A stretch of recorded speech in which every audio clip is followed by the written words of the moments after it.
Scram is South Wales slang for a cat scratch, so says Scram Kitty lead designer and founder of Dakko, Rodri Broadbent.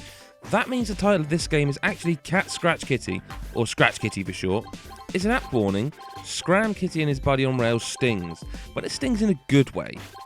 Scram Kitty and his buddy on rails is a tough game, you see, born from the ideologies of the NES and SNES, asking the player for perfection in play, else they'll feel the scratch and sting of the failure and restart. Much like a real cat then, this kitty has claws. And perfection won't come easy, largely thanks to the game's wonderfully unique gameplay. Part platformer, part shooter, Scram Kitty and his buddy on rails cast you as the buddy on rails riding your spinboard, part skateboard, part magnetic discus, along the walls of a gigantic space station, shooting outwards at the pesky cat kidnapping super mice that are trying to halt your attempts to rescue the titular Scratch Cat. And it takes a little chunk of time to acknowledge just what's going on, simply because Scram Kitty is rather unlike anything you'll have encountered in the past. Movement around the level demands that you trace the walls with the stick or D-pad, an initially alien concept, but one that, like much of Scram Kitty, becomes satisfying with practice. As well as grinding the rails, you can jump, but you'll always magnetise back onto the rail you leapt from unless you practically touch another with your arc. You can bounce on a rail from the flaming bounce to attack and go further too, but this brings a list of extra precautions and considerations with it, and of course you can shoot, but only in a straight line away from the rail.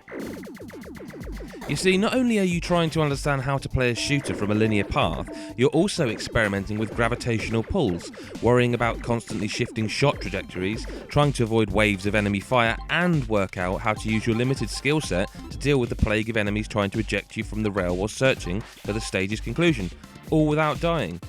Yet because Scram Kitty is so unique, this is what makes it so enjoyable to play.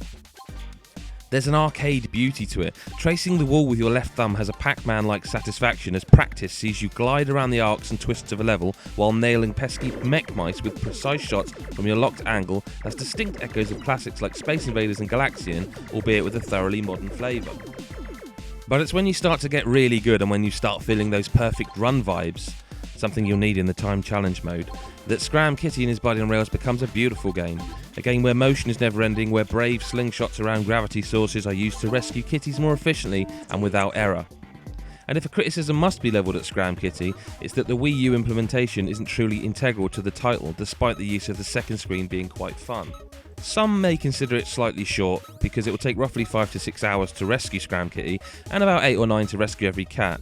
Each level contains 4 cats, 1 for reaching the level exit, 1 for defeating a level's mouse commander, 1 for collecting 100 pennies, and another you have to chase around the stage.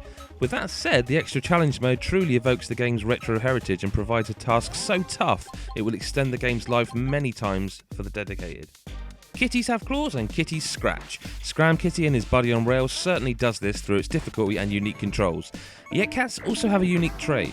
For all their peculiar habits, their demanding nature and a tendency to puke in the hallway overnight, they're inescapably lovable because of what they are. Scram Kitty and his buddy on rails, with its strange designs and riveting gameplay, echoes this side of the feline personality too.